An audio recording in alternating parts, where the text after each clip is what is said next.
My name is Carl Cecere, and I'm a member of ConSource's Legal Advisory Board. I'd like to welcome you to the inaugural webcast of ConSource's ConstitutionCast. Thank you very much for joining us. Our guest today is Professor Garrett Epps. He has one of those resumes that makes everyone else feel kind of inadequate. He's a widely renowned journalist, novelist, and constitutional scholar. He's written for a wide variety of national publications, including Inter Alia, the New York Times, New Republic, New York Review of Books, and he's a correspondent for the Atlantic Monthly in the Atlantic.com, covering constitutional issues in the Supreme Court.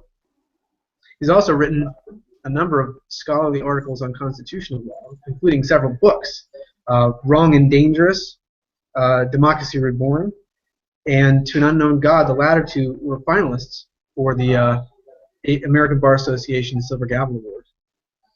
And his newest book is called American Epic, Reading the Constitution, by Oxford University Press. The book is a guide to reading the entire Constitution. He says even the boring parts. It's an attempt to look at the document through fresh eyes to see its structure, its meaning, and, dare I say it, its occasional beauty. Thank you very much for joining us, Professor Epps. Hey, I'm delighted to be here. So there's so many books that are written about the Constitution. Why did you decide, and you've written several of them, why did you decide to write this one? You know, this book actually wrote itself. I didn't decide to write it. I sat down one summer to make some notes for myself, and I thought there'd be about 20 pages of notes on things I'd found in the text. And 2 years later, I was at about 350 manuscript pages of these notes, and I thought, geez, maybe somebody would publish them. So that's where it came from. Wow, so it was much longer in its original inception, huh? You know, yeah, a little bit longer, but mostly I kept thinking I was going to hit the 50 pages and be done, and use it as a handout for my students. I wouldn't actually inflict this on most of my students, but I do know it's being used in some of the courses. But it turned into a book. I didn't see that coming at all. In many ways, the book's an advertisement for the reading the Constitution and looking at it as a book, as a story and something to be read. What value do you think that ordinary people get from reading the Constitution and understanding what it says? Well, I think our Constitution has a number of functions in our society, and one obviously is legal. It's a fundamental law that we try to set a rules we try to run our government by. But it's also a cultural document. We are the first country, and perhaps still the only country, in which soldiers and political leaders swear allegiance to a document, not to a nation, a throne, a history, anything of that sort. And people are very invested in the Constitution. They believe that it has a lot to do with what it means to be an American. And so when they read the text, they have to grapple with that commitment and ask themselves what it means. Practically speaking, we have large numbers of citizens who believe they understand the Constitution, but they really haven't read it. And I think reading it is a useful encounter with history and with law. And I guess its original purpose was for people to read it in a way that they didn't read the United States Code because they had to vote on it. That's correct. And ordinary people had to try to come to some understanding of the original 4,500-word document and try to figure out what kind of country it would create, because it was, even though the United States was already an independent nation, the idea was to create a nation with a central government like the nations of Europe. And what was that society going to look like? And when you go back and read the history of the ratification of the original Constitution, you find out that's really what people are talking about. Is what will this do to us as a people, and what will this country look like after 25 or 50 years under this document? This is a book that's not necessarily written for lawyers and judges, but it seems to get into some fairly demanding topics. I mean, including the current controversy now before the Supreme Court in the Noel Canning case about President Obama's recess appointments to the National Labor Relations Board, which is a mouthful in and of itself and has been described as, historical dust mites on top of real complexity and really arcane things. Where do you draw the line, and how far to go with the reader without a lot of legal training? Well, the book is designed to take people through the whole Constitution. It's not a book of constitutional law because it's not really centered on what the Supreme Court says or what courts say. But when you get to a provision like the recess appointment clause, you can't really discuss it except in practical terms. So once someone has actually read the terms of the recess clause, the Noel Canning case doesn't seem so abstruse all of a sudden, because you can say, look, here are the words that these judges are arguing about. What does it mean to say that something happens in the recess? And once you get some understanding or form some theory for yourself of the reasons why there is a recess appointment clause, it actually is not a hard thing for ordinary people to apply and make arguments about. Do we care more about what they supposedly intended? Does the fact that travel and the function of the Senate recess has changed now mean that the clause has a different application? Or are we mostly concerned with a government that will work, so that when you have a situation where one party is blocking the other party from staffing the government, is that what the recess clause is or should be used for? Those are open-ended questions, and the Noel Canning case is just a beautiful example of it. I was delighted to be able to bring it to the attention of my readers.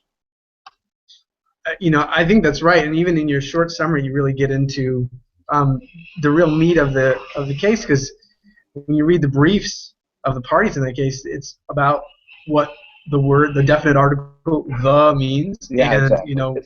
What is does it arise? We have "is" and we have "the," and it depends what those things mean. Exactly, and you can do it as a lawyer, but you get almost as much out of it just by talking about what those things mean in really. Well, and beyond that, it makes people grapple with the question of what kind of power do we think a president needs to have? Because one of the really striking things about the Constitution, which you've remarked on in some of our discussions before we began, is that the presidency is so poorly drawn. We don't really have a clear picture of the president from the Constitution. We have to fill it in ourselves. It's like an ink blot. And this is an example of that, because you sit back and you say, on the one hand, you could take the view that the framers of the Constitution and the people who ratified it, and that the idea behind it is that we'll have a president who is very much tied to the Congress and only acts within the area where he has been explicitly empowered to act. And then you say, does that really produce a kind of satisfactory situation in a country of 300 million people? Or do we have more the kind of president who regards him or herself as having inherent power? I am the chief executive of the most powerful nation in the world. I have to be able to run the government. If so, we read what little text there is very differently.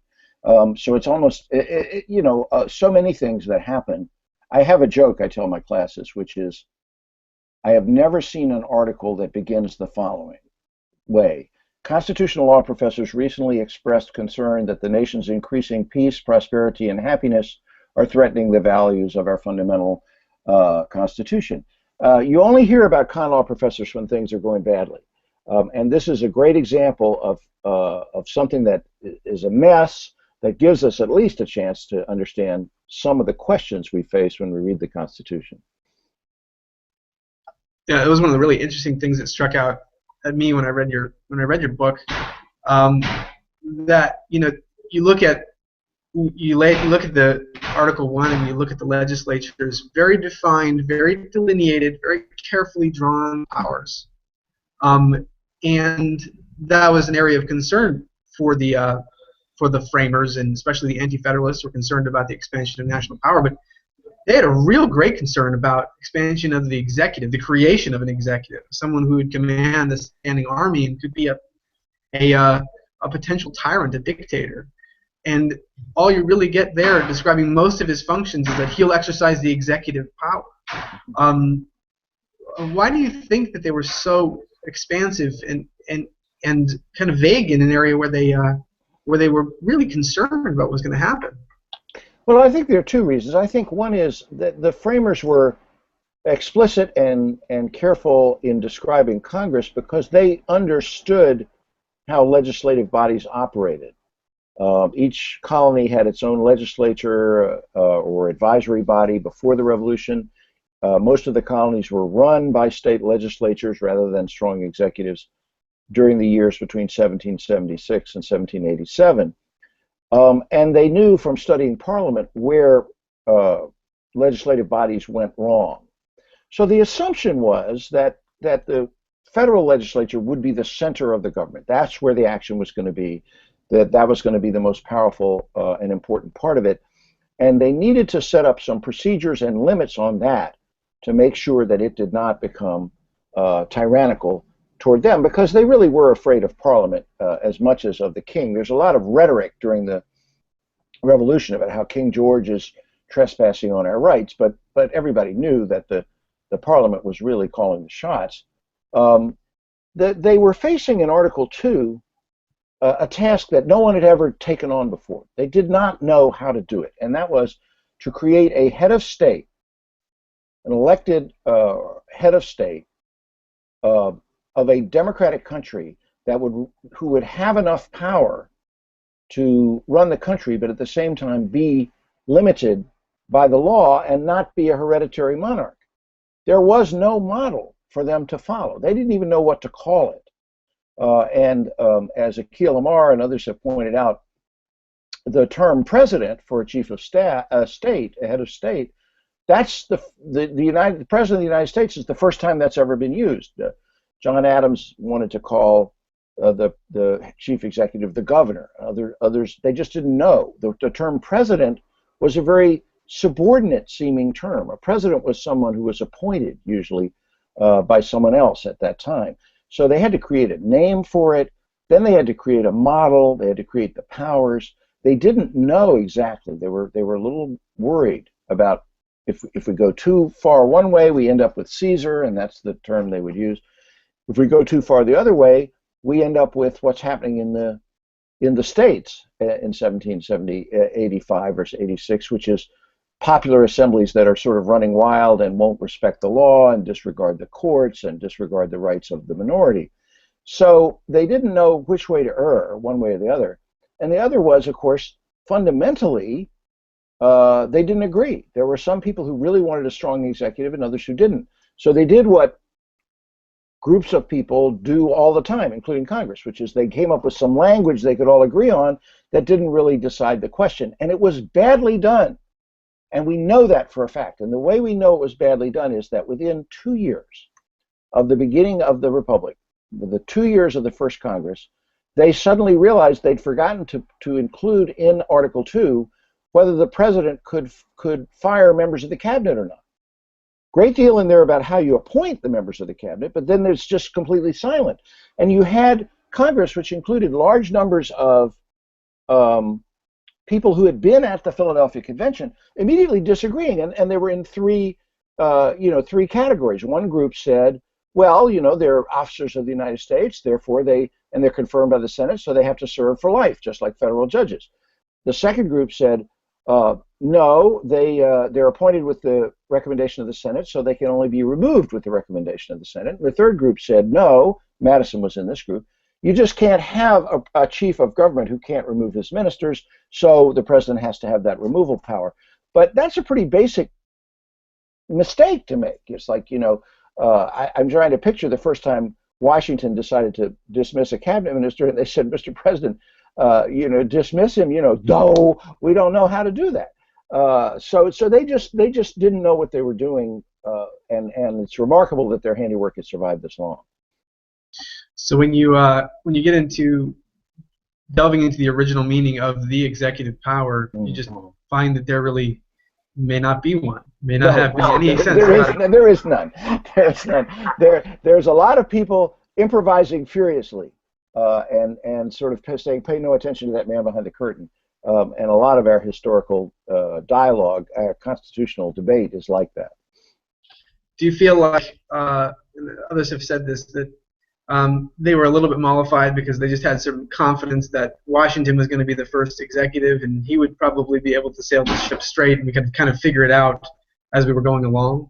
Well, there's no question that the fact that Washington was assumed to be the first president had a tremendous influence on what they did, in part, and Amar even suggests that it was why they picked the name, because Washington was the president of the Constitutional Convention. They always addressed him when they spoke. "Mr. President, I think Article 2 should say such and such." The other problem they had was that if you got up and said, "We better make sure the president doesn't have a lot of power because he will be a Caesar," you're looking right at George Washington, who was, today is the day Mandela is being buried. George Washington was the Nelson Mandela of his era. He was considered the greatest figure in the world, not just in the United States, but George III said when Washington resigned his commission as commander of the Continental Army rather than become dictator, George III said, "If he does this, he will be the greatest man of the age." So they were looking directly at Mandela, and to stand up and say, "Well, this president may become a tyrant," would have been disrespectful. So there's a moment when they're trying to decide whether they want to have one chief executive or three, and someone says, "I suggest one." This is the first time it's come up. What do people think? And Madison's note says, "A considerable silence ensued." Technical difficulties, at least on my end. Yeah. Well, I'd like to move on if I could. Sure. What's unique about your book is that you don't approach the Constitution just as lawyers do, just as law, just as a text that constitutes a country, but you look at it like an epic, and as poetry, and and as our national Bible. Can you describe a little bit about those different modes and how you thought of them as ways of looking at the Constitution? Well, my original training, my original ambitions were all literary. I wanted to be a poet. I was a folklore major in college, and we studied quite intensely the Iliad and the Odyssey in my classes. And actually, the professor was one of the most famous scholars of the Iliad living at that time. And as I read the Constitution, it occurred to me that what the Iliad and the Odyssey do for the society of Homeric Greece was what the Constitution, in a sense, does for us. They are documents that show to the people that heard them, because originally they were oral. They would show them, this is the kind of country you live in. This is who you are. This is what it is to be a Greek. This is what it is to be an Argive or whatever. We are the people who defeated the Trojans, and here's how we did it. So when you read when you read the Iliad, when you read the beginning of the Iliad, the very first thing, just like Article 1 of the Constitution, is the depiction of a legislative body, that is the assembly of the warriors of Greece assembled before Troy, who are debating in very sober fashion, what shall we do? Achilles is really cheesed off at us. Shall we go home? Or shall we try to convince him to come back? The king took Briseis away from Achilles, and now Achilles is mad. How are we going to deal with this? So you have a picture of a legislative body. You have the whole question of kingship, the question of the military, which is very important in the Constitution. The Iliad was a constitutive document. It said, here's what it is to be a Greek. We have some national epics like that, Leaves of Grass by Walt Whitman, for example, or Moby Dick. But the Constitution is one of them. It is a document that people read or turn to say, what does it mean to be an American? This is a very powerful identity that I have, but I don't fully understand it. So if you try to read the Constitution as a whole and see the way it has been put together from formulas and ideas of the past, its composition is very much like what scholars believe the composition of an epic was like, and its function in our national life is very much like that. Now, another kind of poetry is lyric poetry, obviously, and there are certain parts of the Constitution that are very much amenable to being analyzed, like a poem by Emily Dickinson or Wallace Stevens. You know, and I quoted the book from 13 Ways of Looking at a Blackbird. Stevens says, "I do not know which to prefer, the beauties of inflection or the beauties of innuendo, the blackbird's whistling or just after." Meaning that silence, what is not said and what is said around it, is as important in reading poetry as the literal words themselves. So I take the Second Amendment, which is 27 words, and analyze it as if it were a poem by Emily Dickinson. And you know, you can really get quite a bit out of that you might not have seen before when you do that. Because the truth is, just to read the Second Amendment and say, well, and I've got, you know, believe me, I hear from people all the time on the email who say, basically, "You idiot," or some term less respectful than that, "why can't you just read it says shall not be infringed?" And you know, that if you just take the attitude that, you know, I'm just going to read these words that are right here, it isn't that they tell you the wrong thing, it's they don't tell you anything. The Second Amendment, I called it spectacularly unhelpful when you sit down and read it. So we've got to find other ways to read it. And the people that are writing in to me and telling me that I'm an idiot are reading it in one way, which I also talk about in the book. They're reading it in a certain very particular fundamentalist biblical way. You know, Bible says it, I believe it, that settles it. And that is a way a lot of Americans also read the Constitution, but it is not the only way, and it is a way that even most Americans recognize at some level. If that's the only way we read the document, we're going to end up in a lot of trouble. You know, that was one of the interesting things to me. I'm an English major in a past life as well, and I saw so much of the really good old-fashioned textual exegesis, like you would do with a piece of literature, Yes. to unpack its meaning and to, you know, to do what lawyers are not want to do, and people, and like you say, the public, when they read the Constitution, they really want to read it one way. Either they want to win their case, or they want to really back up. You know, I think the Second Amendment's a perfect example. People have that visceral, they have that really, really deep connection to certain political beliefs, like firearms, you know, being important for public safety or for the public defense, and they're just attached to that. They want to find footing for their beliefs in that document. And I thought you did a great job of unpacking so many different meanings that could come out of the same text. And I thought, in particular, poetry was an amazing way to look at it. Not only the epic poetry, which I think is a fairly natural read of a document that is constitutive, but yeah, and you go beyond the preamble, which has got an elevated tone. It's meant to be read. It's meant to be recited by third graders, you know, in perpetuity. But I mean, to take Article 1, Section 8 and find a lyrical rhythm to it is, I thought, something really interesting.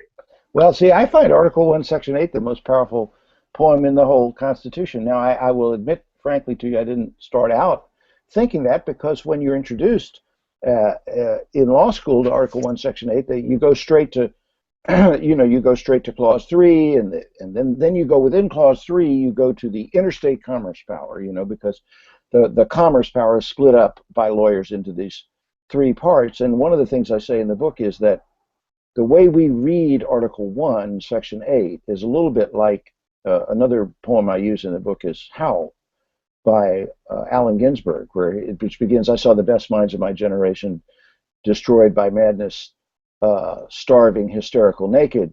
And then my remark in that is that if it was lawyers, constitutional lawyers, they would stop at that point and they'd say, now, when you say the best minds of your generation, could you please specify which ones were starving, which ones were hysterical, and which ones were naked? They have no sense that their words, somehow mean more than little things we can move around like thumbtacks on a board. And I think if you read all of Article 1, Section 8, which is the core of federal power, not the whole thing, but the core, you realize that this is a group of people that wanted a powerful Congress to start off. We always hear, often, all the time, people would just say, as if this were self-evident, well, the purpose of the Constitution was just to restrain the federal government, as we know, which historically is gibberish, because there was no federal government to restrain, and the people who met in Philadelphia were terrified that there never would be a federal government, the country would fall apart. But beyond that, if you just read it textually, you see this document has got a lot more concern with filling out a full set of powers for Congress than with sort of saying, here are the things Congress can't do. But at the same time, you see the things they were concerned about. They were very much concerned about the United States as a commercial entity, as a free market, a continental market where everyone could do business without being interfered with by the state governments. And they were very concerned with the United States as an independent nation that had to have adequate powers to maintain national security, because they did very much fear that otherwise the country would disintegrate into 2 or 3 warring republics. And that actually, at a certain point in the Philadelphia Convention, one of the delegates from Delaware, Gunning Bedford, gets up and he says, I don't really like the way this convention is going. I don't like some of the things people are doing here. I think it'd be better for Delaware to get help from one of the European countries, and they'll help us, and we won't be part of your country. And this caused a great deal of alarm at the time. He spoke for a certain number of people in the country. So when you read all of Article 1, Section 8, I compare it to the Shield of Achilles in Book 50 of the Iliad, where there are 2 cities. In that Article 1, Section 8, there's a picture of one country which is a commercial entity, one market, in which we have inventors, artists, people doing all kinds of things. We have post roads, we have ships going back and forth. It's almost a hallucination of this imaginary wealthy country that was going to exist in this relatively poor seaboard set of colonies. And on the other hand, you have the city of war. You have people who racked their brains to try to make sure that they had thought of all the things the government might need if it was going to conduct foreign affairs and military operations. And that's what was on their minds. If you read Article 1, Section 8 as a whole, it's an astounding kind of picture. It's like was science fiction to them. They were looking forward to try to imagine what a country should be like.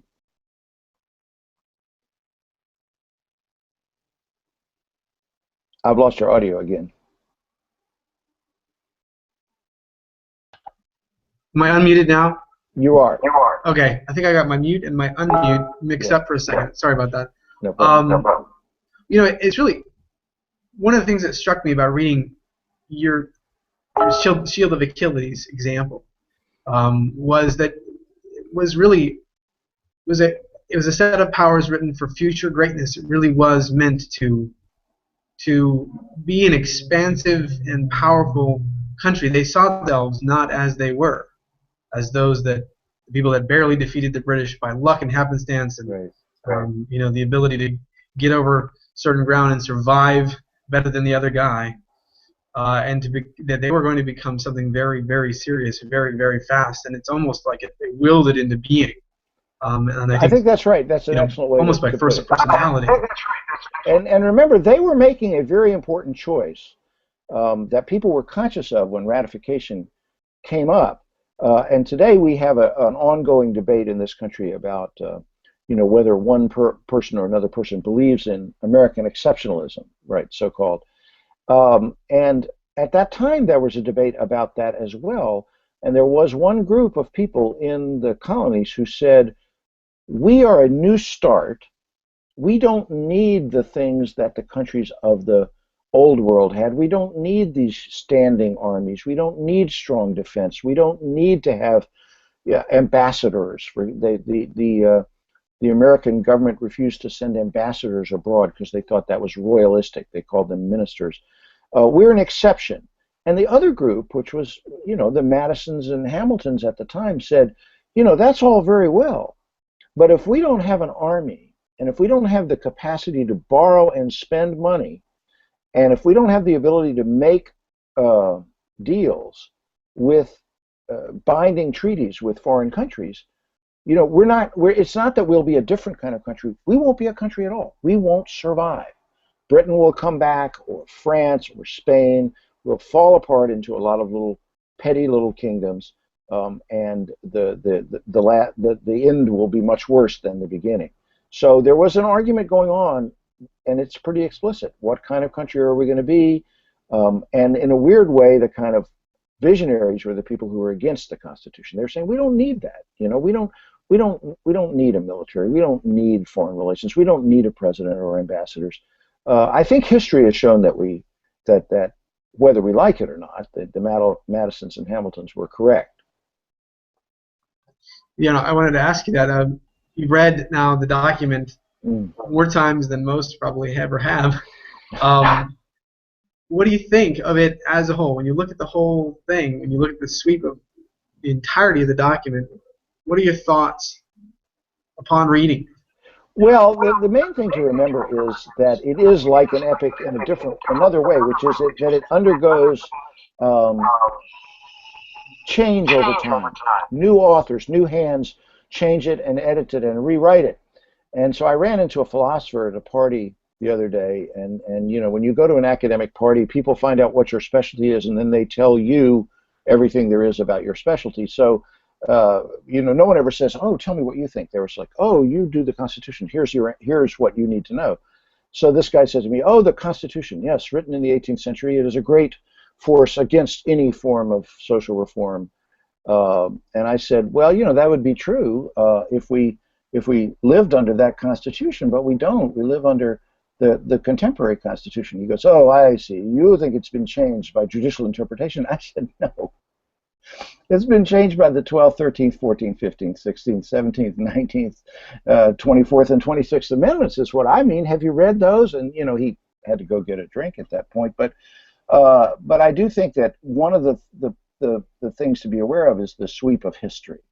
And one of the extraordinary things about the Constitution is that, as we all know, in its initial form, it contained extraordinary protections for slavery and the institutions of the slave South that caused horrible, results historically, and in fact destroyed the country as it originally was in a very destructive civil war.